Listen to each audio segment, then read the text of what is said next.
Hi, this is Alan Schimmel, DevOps.com here at DevOps Enterprise Summit, and I'm joined once again with my friend Oliver Jacques from HPE. Hey, Alan. Olivier, nice to see you here again.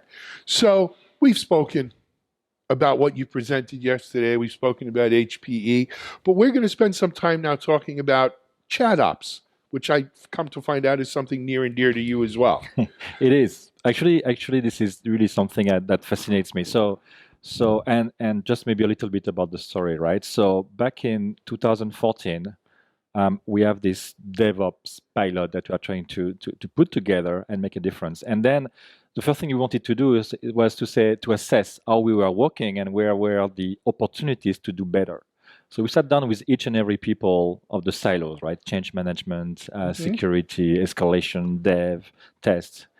And we quickly found out that everybody was using, as a way to accelerate their work, they were using instant messaging and persistent chat rooms to talk to each other. So I say, well, that's interesting. I mean, we thought that they were using, the ticketing system and maybe email, but we found out that this was not the case. So okay, so that's how they work, that's how they collaborate, and then I stumbled on a video posted by someone from GitHub, which kind of invented the word ChatOps, right? and it clicked. So I say, all right, awesome. So I know that our people love talking and chatting on instant messages. If we connect the continuous delivery pipeline or the technology on top of those discussions, we instantly have collaboration between man and machine.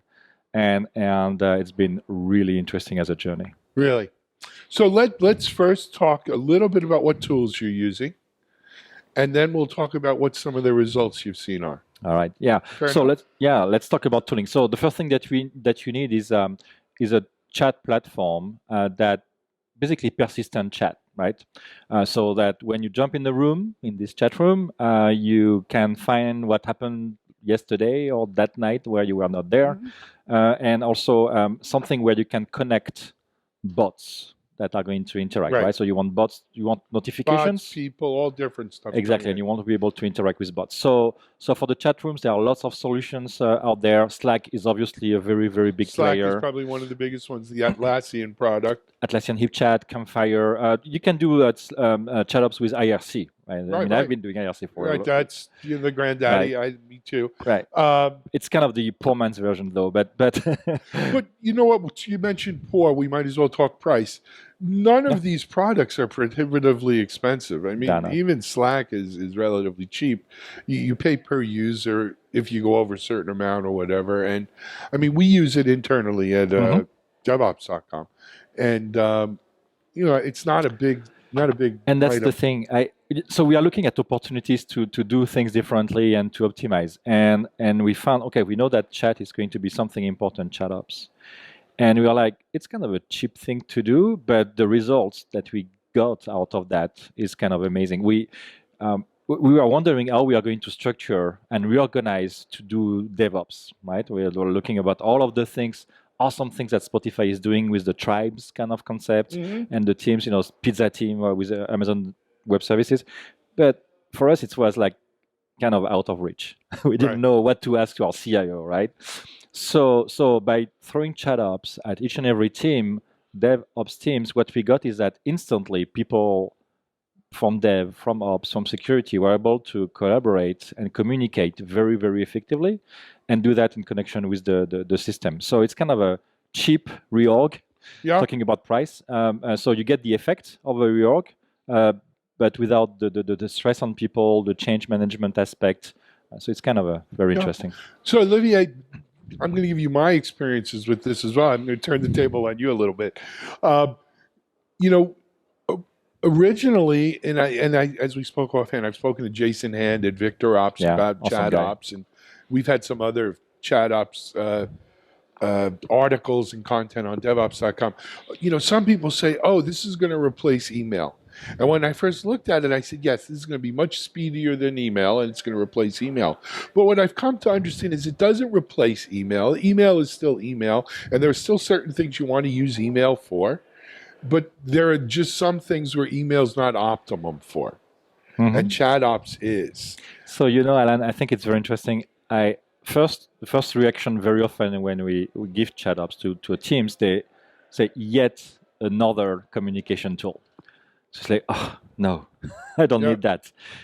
However, we found that actually it's a way to remove, it's to focus the discussions on what matters, and we remove a lot of the noise with that kind of tools. So I'm not saying that email is noise. However, we found that the teams that have moved to ChatOps have reduced their email traffic by 60%. 60. Not only that, they have reduced the number of meetings that they do. Really? So we found that actually the collaboration happens, but it's just not on top of, or you don't add yet another communication medium, but you reduce the others, so meetings and emails, in favor of that. I can see that. Yeah.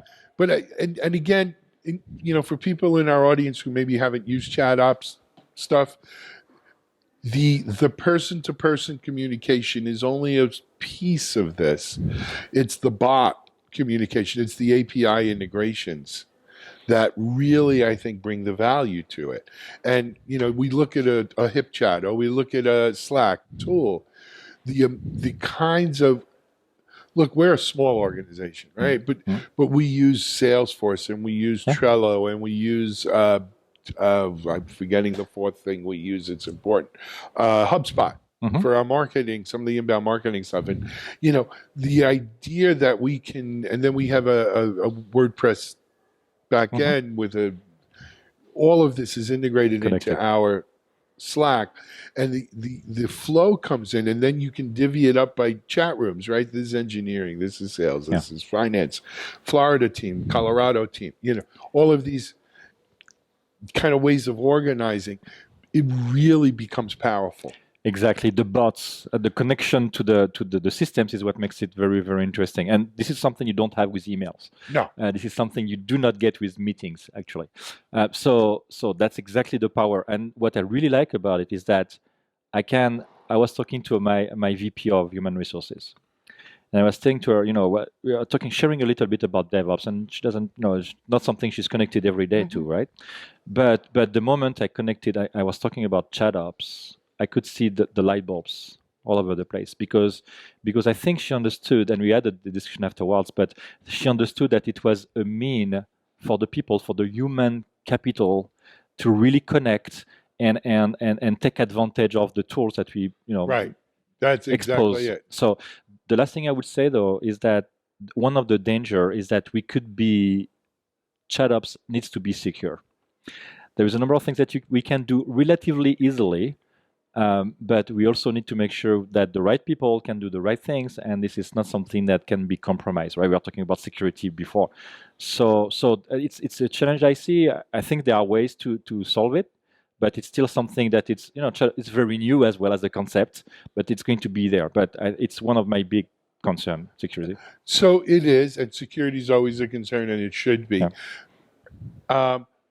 I think we have seen in the last year, 18 months, most of the major ChatOps platforms make a very concerted effort around security. But I think we also fair to put out that most of these ChatOps platforms have apps now for iPhone and Android and Windows 10 and all of these things. And that puts an additional kind of layer or an additional security requirement that we need to deal with. It's an additional exposure. Yeah. Right. You're again, there are ways and techniques to solve it. We just need to make sure somehow. One of the big bot that is very popular is called Hubot. Again, coming from GitHub, right?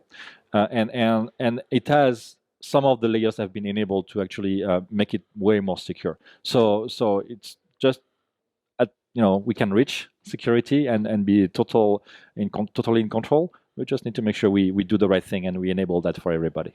Absolutely. Olivier, one more question. I'm going to let you go then.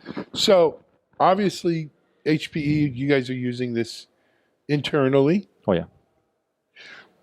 Has that translated into you as part of HPE services? Is this something you're recommending to clients now and helping them implement? Well, that's a very interesting question. So we started really to do that on an organized fashion, like in 2013 with IRC, and then we went to an enterprise grade solution, and we gave that to so many teams that now we start to see ChatOps being included in our products. Actually, we are working to make that. I mean, so each of our products, we created a syntax so that you can talk to the bot and to the products in always the same way, because it's always one of the challenge that syntax is different depending on tool, right? So we started to do that.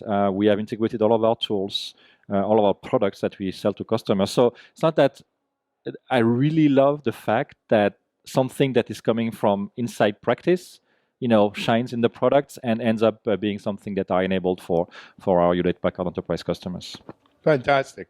Olivier, we'd like to hear more about your ChatOps experiences and how it's rolling out. I could show it on the phone. Well, we could do that. You know what? Maybe we could do something on DevOps.com. We could do a Google Hangout or something where we can actually show that. We'll talk offline about it. But for now, I think we're going to wrap it up. Again, thanks to HPE for appearing with us on DevOps.com. Thanks for sponsoring the summit. It's been a fantastic 2 days here. Thanks to DevOps.com. Yep, and we'll speak to you soon. Thank you, Alan. Okay. Olivier Jacques, HPE. This is Alan Schimmel for DevOps.com.